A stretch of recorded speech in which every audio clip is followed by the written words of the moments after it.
തിരുവനന്തപുരത്ത് ലഹരി കേസിലെ തൊണ്ടിമുതൽ അട്ടിമറി നടത്തിയ സംഭവത്തിൽ അന്വേഷണത്തിന് ഉത്തരവിട്ട Thiruvananthapuram city police commissioner DCP Nakul ദേശ്മുഖിനാണ് അന്വേഷണ ചുമതല. തിരുവനന്തപുരത്ത് ഗുണ്ടാ നേതാവ് പ്രതിയായ ലഹരി കേസിലാണ് തിരുവല്ലം പോലീസിന്റെ അട്ടിമറി. ഷാഡോ പോലീസ് പിടികൂടി കൈമാറിയ തൊണ്ടിമുതൽ മുക്കിയെന്ന് സ്പെഷ്യൽ ബ്രാഞ്ച് റിപ്പോർട്ട് നൽകിയിരുന്നു. ഗുണ്ടാ നേതാവ് ഷാജഹാനെയും സംഘത്തെയും പിടികൂടുമ്പോൾ കിട്ടിയ 1.2 ഗ്രാം ഹാഷിഷ് തിരുവല്ലം SI തയ്യാറാക്കിയ മഹസറിൽ നിന്ന് ഒഴിവാക്കിയെന്ന് സ്പെഷ്യൽ ബ്രാഞ്ച് റിപ്പോർട്ട് ചെയ്യുന്നു.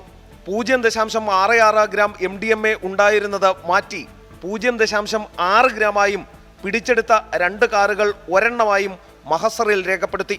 സ്പെഷ്യൽ ബ്രാഞ്ച് നിരീക്ഷിച്ചപ്പോൾ അത് മറികടക്കാൻ മറ്റൊരു മഹസർ തയ്യാറാക്കുകയും വേറൊരു കാർ ഉൾപ്പെടുത്തുകയും ചെയ്തു. ഡാൻസ് ഓഫിന്റെ നീക്കവും തിരുവല്ലം പോലീസ് ഗുണ്ടകൾക്ക് ചോർത്തി നൽകി. തുടർന്നാണ് സംഭവത്തിൽ തിരുവനന്തപുരം സിറ്റി പോലീസ് കമ്മീഷണർ അന്വേഷണത്തിന് ഉത്തരവിട്ടത്.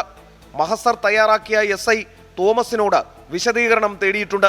നേരത്തെ പോലീസ് നീക്കങ്ങൾ ചോർന്നു കിട്ടിയതിന്റെ അടിസ്ഥാനത്തിൽ അറസ്റ്റിന് മുൻപ് തന്നെ കള്ളക്കേസിൽ കുരുക്കാൻ നീക്കമുണ്ടെന്ന തരത്തിൽ ഷാജഹാൻ വീഡിയോ ചിത്രീകരിച്ചിരുന്നു.